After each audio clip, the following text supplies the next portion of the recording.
Hello friends, welcome to Vadipatti அம்மா சமையல்.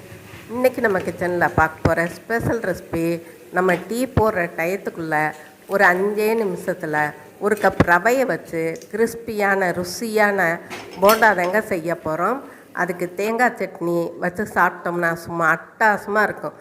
ஒரு கையில் போண்டா, ஒரு கையில் டீ, சூப்பராக இருக்குங்க. வாங்க பார்க்கலாம்.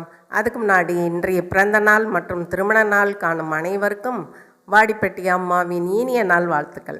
ஸ்கிப் பண்ணாமல் பாருங்கள் ஃப்ரெண்ட்ஸ். பிடிச்சிருந்தா ஒரு லைக் ஒன்று போடுங்க. இப்போ ஒரு கப்பு ரவை எடுத்திருக்கேன், அதை ஒரு பவுலில் நம்ம போட்டுக்கலாம். 2 ஸ்பூன் கோதுமை மாவு நான் எடுத்திருக்கேன். உங்களுக்கு தேவைன்னா மைதா மாவு போட்டுக்கலாம். 1 ஸ்பூன் பச்சரிசி மாவு, அதையும் சேர்த்து நல்லா கலந்து விட்டுக்கலாம். பாருங்கள், இந்த மாதிரி கலந்து விட்டுக்கலாம். இப்போ நம்ம எந்த கப்பில் ரவை எடுத்தோமோ அதில் அரை கப்பு தண்ணி எடுத்து இந்த ரவையோடு சேர்த்து நல்லா கலரி கொடுத்துக்குருவோங்க. ரொம்ப தண்ணி ஊற்றாதீங்க, ஏன்னா போண்டா பொடையில் தண்ணி ஆயிரும். அதனால அரை கப்பு போதும், கரெக்டாக இருக்கும். அப்புறம் நம்ம தேவையானப்போ நம்ம தண்ணி ஊற்றி பிசைஞ்சுக்கலாம். இப்போ இந்த மாதிரி நல்லா டைட் பண்ணிவிட்டு ஒரு மூடி போட்டு ஒரு 10 நிமிஷத்துக்கு ஊற விட்டுறலாங்க. பாருங்கள், இந்த மாதிரி ஊறட்டும். இப்போ 10 நிமிஷம் ஆயிடுச்சு.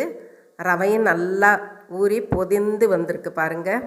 இப்போ ஒரு கப்பு வெங்காயம், பெரிய வெங்காயம், 2 பச்சை மிளகாய் சேர்த்துக்கலாம். கருவேப்பிலை பொடியாக நறுக்கி போட்டிருக்கேன். கொத்தமல்லி அதுவும் கொஞ்சம் பொடியாக கட் பண்ணி போட்டுக்கலாம். இப்போ ஜீரகம் ஒரு 1/4 டீஸ்பூன் போட்டுக்கலாம். தேவையான உப்புத்தூள் அதுவும் போட்டுக்கலாம். இப்போ சோடாப்பு, சமையல் சோடாப்பு கொஞ்சம் சேர்த்துக்கலாம். அப்போத்தையும் கொஞ்சம் நல்லா கிறிஸ்பியாக சாஃப்டாக வரும். பெருங்காயத்தூளும் சேர்த்துக்கிறோம். சேர்த்துட்டு நல்லா பிணைஞ்சு விட்டுக்கலாங்க.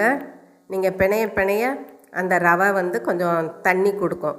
ஏன்னா வெங்காயத்தில் தண்ணி இருக்கும் இல்லையா, நீர் சத்து. நமக்கு இப்போ தேவையான தண்ணியை கொஞ்சமாக தெளித்து பிசைஞ்சு விட்டுக்கலாம். அதாவது ரவையை ரொம்ப கெட்டியாக போடக்கூடாது. போட்டோம்னா ரொம்ப ஹார்டாக இருக்கும் நம்ம சாப்பிடையில். அதனால் கொஞ்சம் லூஸாகவே பிணைஞ்சுக்கிறணும். ரவை எடுத்து போடுற அளவுக்கு லூஸாகவே இருக்கட்டும். அந்த மாவு பாருங்கள், இந்த மாதிரி பிசைஞ்சு வச்சாச்சு. இப்போ ஒரு கடாயில் எண்ணெய் காய விட்டுக்கலாம். காஞ்ச பின்னாடி மிதமான தீக்கு வச்சுட்டு நம்ம கொஞ்சம் கொஞ்சமாக இந்த ரவையை கிள்ளி போட்டுக்கலாம். பாருங்கள், இந்த மாதிரி வரணும். அப்போத்தையும் நல்லா சாஃப்டாக இருக்கும், உள்ள வெளியில் கிறிஸ்பியாக இருக்கும். அதனால் நீங்கள் ரொம்பவும் கெட்டியாகவும் பிணைஞ்சு போட்டுறாதீங்க, உள்ளே வேகவும் வேகாது. இப்போ பாருங்கள், நல்லா கோல்டன் ப்ரௌன் கலருக்கு வெந்துக்கிட்டு வருது ஒரு சைடு. இப்போ அதை நம்ம பெரட்டி போட்டுக்கலாம். இந்த மாதிரி நீங்கள் ரவையை வச்சு கோதுமை மாவு, மைதா இதுகளெல்லாம் வச்சு சாயங்காலம் ஸ்கூல் விட்டு வர்ற பிள்ளைகளுக்கு நம்ம காப்பியோட ஒரு ஸ்நாக்ஸ் செஞ்சு கொடுத்தா ரொம்ப ஹாப்பியாக ஆவாங்க. பாருங்கள், ரொம்ப செலவும் இருக்காது, அதே டயத்தில் வேலையும் இல்லை. டக்குன்னு செஞ்சிடலாம், ஒரு 5 நிமிஷத்தில் செஞ்சிடலாம்.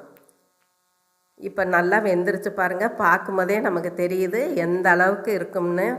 நல்லா அந்த ரவையெல்லாம் பார்த்தா அப்படியே டாட்டாக இருக்கும். குழந்தைகளுக்கு ரொம்ப பிடிக்கும், ஏன்னா வெளியே கிறிஸ்பியாக இருக்கிறதுனால பிடிக்கும். இப்போ பாருங்கள், இன்னொரு சட்டையும் போட்டுக்கிறேன்.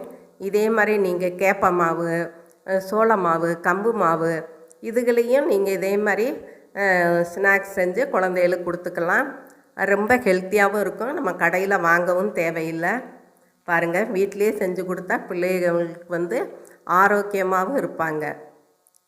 பாருங்கள், இப்போ நல்லா பெரட்டி விட்டுக்கலாம். இந்த போண்டா எண்ணெயே இழுக்காதுங்க. நான் ஊற்றின எண்ணெய் அப்படியே இருக்குதுங்க. அதே டயத்தில் நம்ம குட்டி குட்டியாகத்தான் போடணும். இந்த போண்டா ரொம்ப பெருசாக போடாதீங்க. அப்போத்தான் ஒவ்வொரு போண்டாவும் சாப்பிடையில் நமக்கு கிறிஸ்பியாக டேஸ்டியாக இருக்கும்.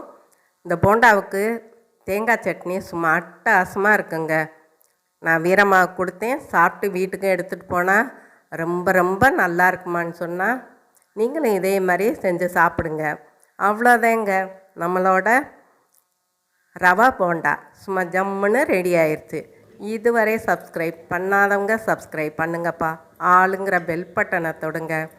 லைக் பண்ணுங்கள், ஷேர் பண்ணுங்கள், கமெண்ட் பண்ணுங்கள். நீங்களும் உங்கள் வீட்டில் ட்ரை பண்ணுங்கள், சாப்பிடுங்க, சந்தோஷமாக இருங்க. நன்றி, வணக்கம்.